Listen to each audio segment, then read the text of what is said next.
अस्त्रोपचार पर रोगी पेट काटी दे डाक्तर छूप। ऑपरेशन पर आसीथिबा जड़े रोगी पेट काटिबा परे ऑपरेशन करि न पारि डाक्तर जनक फेरार हो जाइथिबा देखिबाकू मिलिछि। एपरी घटना घटी बालेश्वर जिला सोर पौरा अंचल मिश्र नर्सिंग होम रे। विभिन्न समय रे भूल अस्त्रोपचार करी विवाद को आसीथिबा एही नर्सिंग होम रे आजिर घटना को नहीं उत्तेजना प्रकाश पाइछि।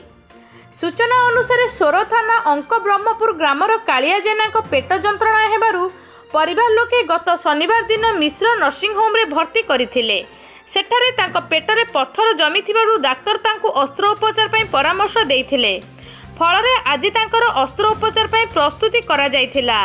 ऑपरेशन रूम रे कालिया पेट काटिबा परे एहा जटिल थिबारु डाक्तर जनक अस्त्रोपचार छाड़ी फेरार हो जाइथिले। ए बाबदर परिवार लोके जानिबा परे नर्सिंग होम परिसर रे उत्तेजना प्रकाश पाइथिला।